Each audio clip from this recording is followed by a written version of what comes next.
Hey, horror fans! David Howard Gordon, Art the Clown himself from the movies Terrifier and the upcoming Terrifier 2. And you're listening to the Horror Geekdom.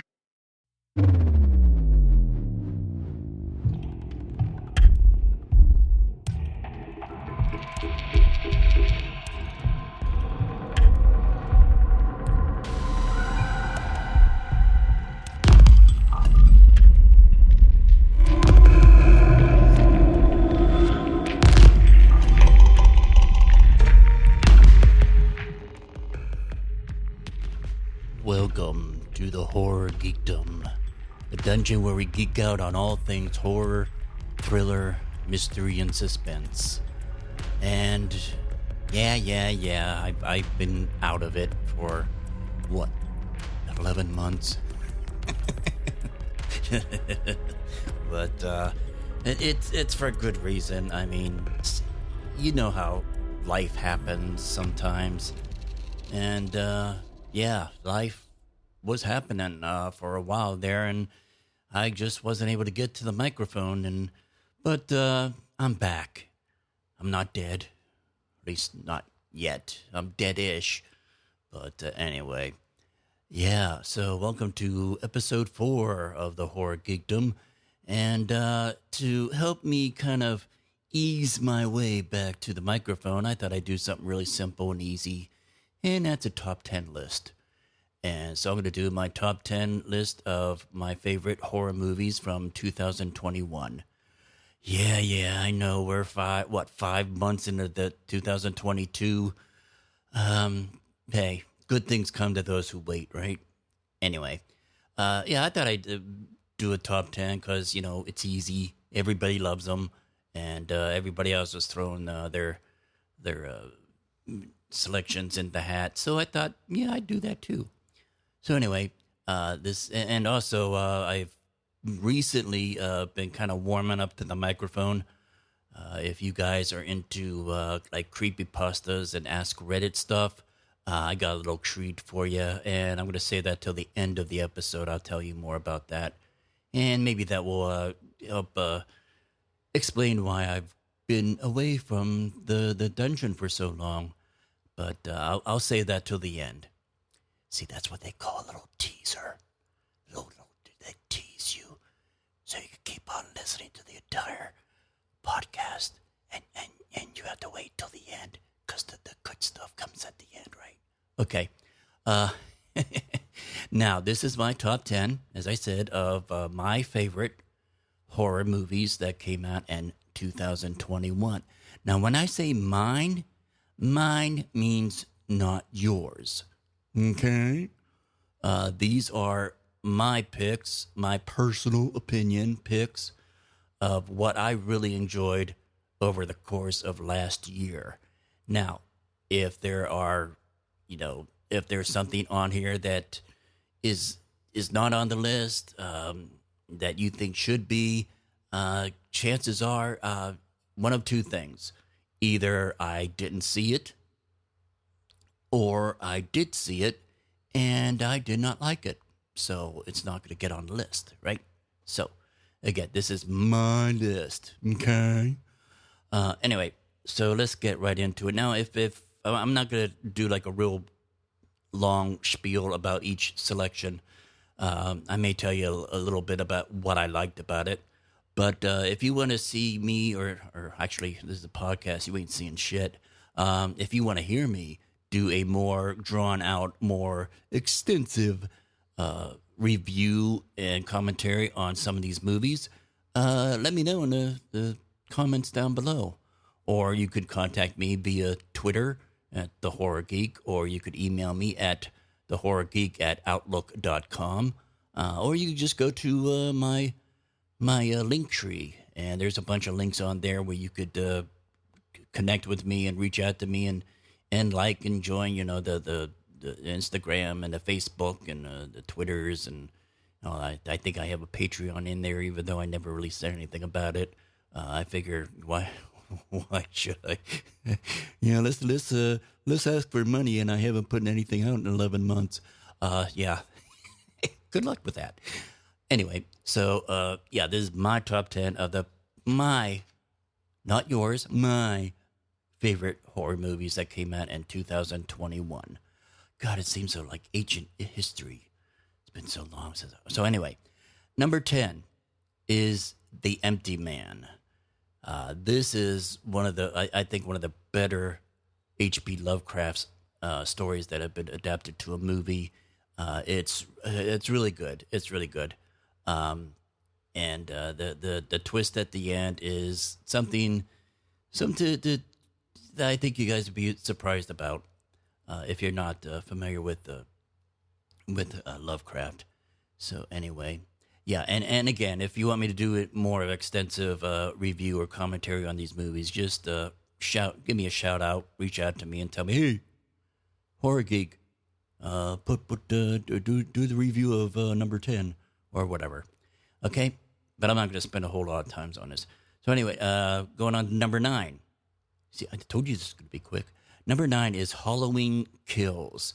Now, when I first saw the trailer, I was a bit hesitant to go see this because it seems like the trailer, and this may be a podcast, on its own, where I'm just going to rant about trailers nowadays, because it seems like they just put too much into trailers. And when I saw the first trailer, it's like, why would I need to see the movie now? I mean, I could pretty much tell what's going to happen in the movie just by watching a damn trailer. So I when the movie actually came out, I was like, okay, I'll give it a try, because I did see the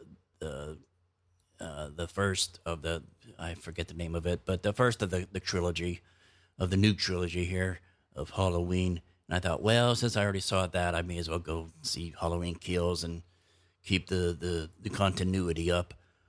Plus, I heard there was more kill scenes and blood and everything in this movie than probably in any other Halloween movie. So I thought, well, I'll give it a try. And I was pleasantly surprised. Yes, the kills and everything, yeah, quite a bit. Michael was working overtime with this one, so yeah. But I was pleasantly surprised with some of the stuff that was not in the trailer. Thank God, that was a good surprise and good shocks and stuff like that. And I understand that Halloween Ends has already finished production, and that's going to be coming out sometime this year, I think for Halloween this year. And from what Jamie Curtis says, it sounds like we're going to be kind of pissed off at this one. So I don't know what that means. So we'll see. We'll see when the trailer hits, and hopefully they'll,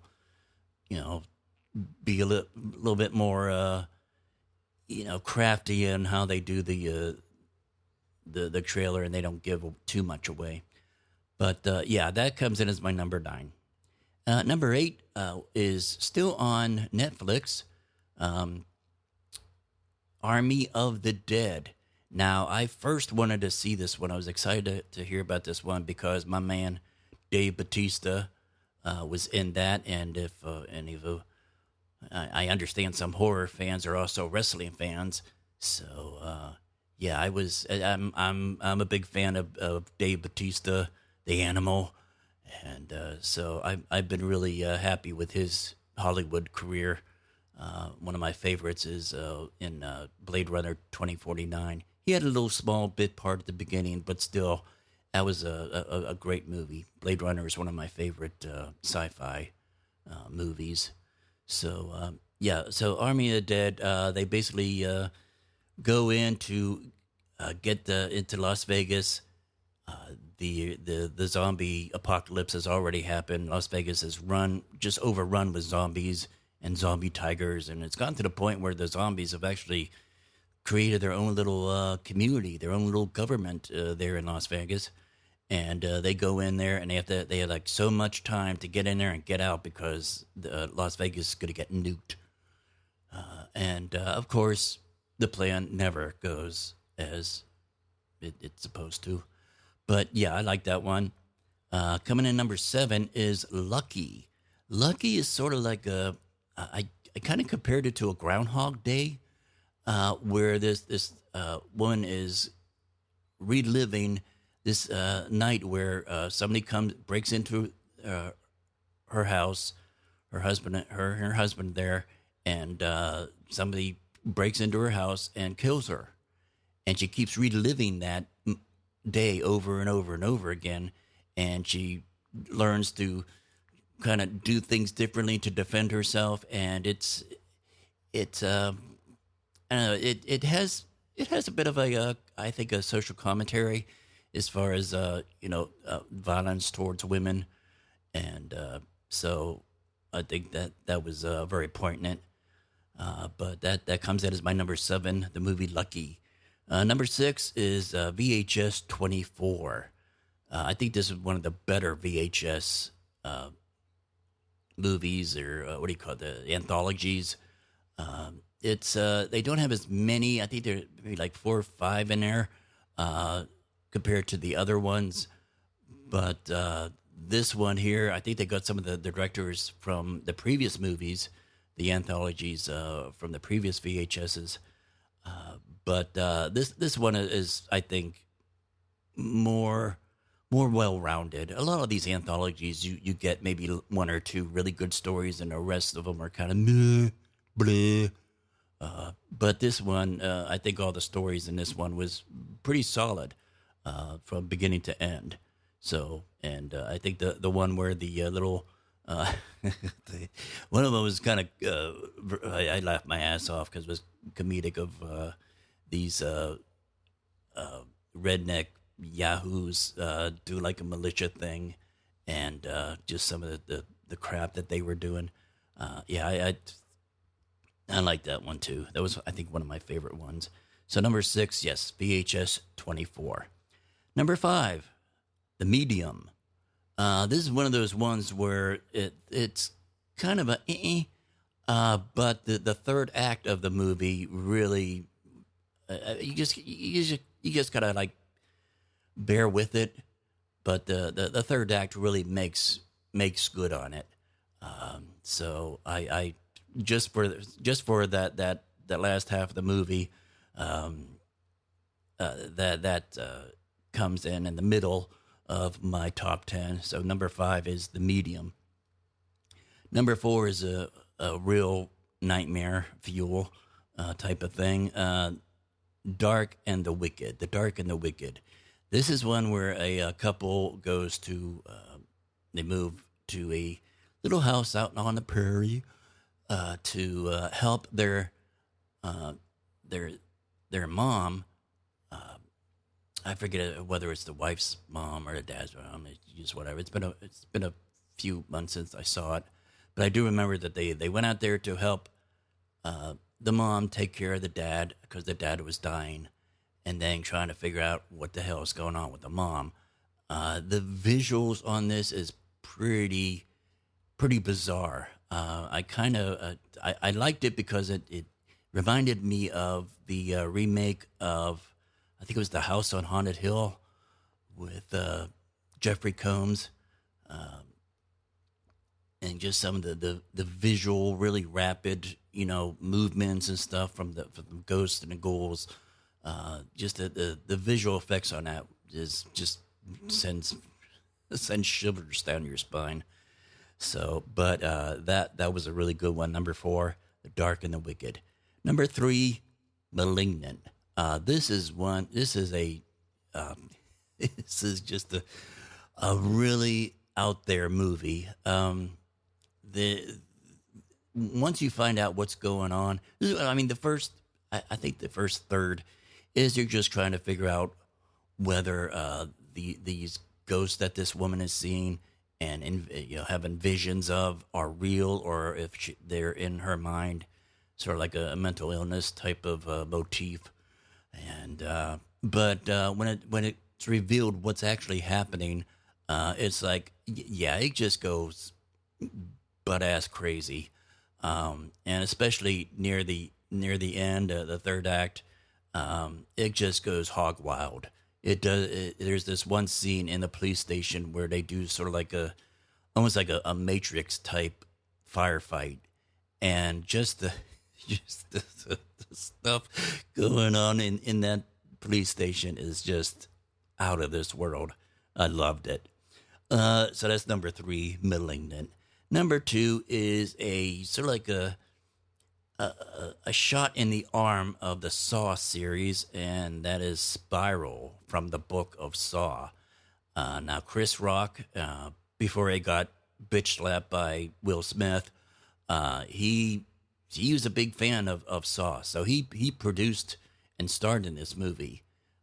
And I don't know, Chris Rock. I think considering that he's primarily a comedian, I think he did a pretty pretty decent job of acting. I think he was trying to. There were some scenes where seemed like he was forcing it. I think he was kind of out of his element there. But I think if he does more acting, I think he'll slip into it a little bit more easily and more natural. So, but that hopefully that is going to put some new life into the Saw series, because the whole Saw thing was just getting old. I mean, I obviously the very first one, what I think is the best out of the whole series or franchise, because usually the first one of any franchise is usually the best. But after like Saw 3 or 4, things just got really, really convoluted, and it was hard to follow. It was like, oh, come on, people, come on. But this Spiral is a good, I don't know, it's just re-envisioning. I mean, it's not a remake. It's like a continuation of like years later. So anyway, that's I was happy about that. So number 2, Spiral. Number 1. What is number 1? Number 1, I'm really happy that it got made, and that is Jacob's Wife. Barbara Crampton, my God, I hope I look as good as her when I'm in my 60s. Now, some of you might say, well, that's all makeup, Tom. No, if you haven't already, you need to follow Barbara Crampton on Instagram and Twitter, because she posts these photos of her out, hiking, going out places, like I said, hiking, doing trailblaze and stuff. And I doubt very highly if she puts a lot of makeup on when she goes out and does these things. So she's all au naturel with these photos, and she still looks stunning. And also, just the fact that she is a primary. I mean, the movie's named after her, Jacob's Wife. Usually, except for the days of Reanimator, which I'm sure we all got introduced to Barbara at that time, is in that movie. Usually, anytime, at least of the movies I've seen with her in it, she's usually played like a background character or a supporting role. It felt really good to see a movie dedicated and have her front and center. And I don't know, there's got to be more movies made for her to be able to do that. So basically, anyway, it's about a woman that kind of she's not happy in her marriage. Her husband is a really domineering and a brash person, and she's been living under his thumb for quite a while. So in the evening of let's say of a momentary lapse of reason and logic, she has a one night fling with a guy, and that guy happened to be a vampire, and she gets bit. So with her newfound powers and hunger for blood and raw meat and flesh, she, in a sense, finds her voice, and things, change in their marriage. And I won't give away too much, but it's a really well done movie. It's a good balance between the horror and comedy. It doesn't sway on one side or the other too heavily, and I think it mixes that. It's not a comedy horror, or horror comedy, whatever you want to call it. It's not one of those, but it does have some humorous parts to it. And I think all that blends in very well. So number one, Jacob's wife. I almost said Jacob's ladder. No, that's another year. Jacob's wife. So yeah, so that's my top 10. If you haven't already, check some of those out. If there's some movies on here that you felt should have been on here, like I said, maybe I just haven't seen it because, like I said, life has been happening, and haven't been able to watch too many movies, especially from. If I watch any movie, it's more newer stuff rather than older stuff. But if there's something on here that came out in 2021 that you think I should included, yeah, reach out to me and I'll check it out. But yeah, like I said, if it wasn't on here, either I didn't see it or I did see it and I didn't like it, or maybe I did see it and it just didn't make the cut to the top 10. You know, maybe I liked the movie, but it came in at number 11. So yeah, that happens. So anyway, so what's my news? I guess now that I went through all this, I will tell you what I teased about at the beginning of this episode. But I'd say about 2 or 3 months ago, I saw on YouTube that there was a particular YouTube channel that was auditioning for voice narrators. So I thought, well, what the hell? I'll contact them and let them know my interest, and we'll see what happens. So they included like a little small paragraph to read.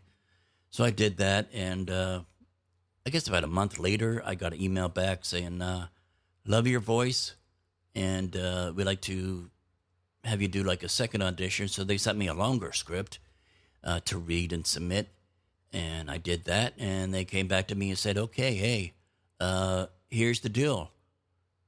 If you want to be our narrator," and they laid it all out to me. They sent me a contract. I signed it, and I am now the narrator or the voiceover voice personality or whatever you want to call it for a it's relatively new. I mean, they've had quite a few videos out of these creepy pastas and Ask Reddit type things, but they've been using that robot voice that a lot of them use, and I think they've been wanting to get away from that and have an actual human or inhuman person do the voiceovers and the narration for their stories. So yeah, and the reason why I think I got a little bit of a fire in my butt to actually come up to the microphone and record a new episode here back on the Horror Geekdom is that the very first video on YouTube with my narration was released this weekend, so I'm pretty proud of that. So the name of the YouTube channel is Spooky Nightmares. So if you just go to YouTube, do a search for Spooky Nightmare, and it has a little picture of a little ghost. And if you go to their channel, go ahead and subscribe. And the very first video that has my narration on it is one that came out April 30th, 2022. And it's called "What's the Scariest, Eeriest Thing You've Been Woken Up By or Woken Up To?" And so go listen to that. And while you're on YouTube, just go over to the Horror Geekdom and subscribe to my YouTube channel while you're at it. Because, you're already there. May as well just, kill two birds with one stone, right? So anyway, yep, that is this episode. Like I said, I was going to make it quick and short, easy, top 10 thing. If you have any ideas of things that you want me to talk about or a specific movie that you'd like me to just hash out and do my little commentary on, just, again, reach out to me. All the links are on the show notes of this episode. You could also go to my link tree, and there's a bunch of links to all my social media craps on there. And yeah, just spread the word, and hopefully I'll get this show going. So thank you so much for listening, and until next time, hopefully you won't have to wait 11 months for it to happen again, but I'll come back sooner than 11 months, I'm sure. So thank you so much for listening, and I will see you next time.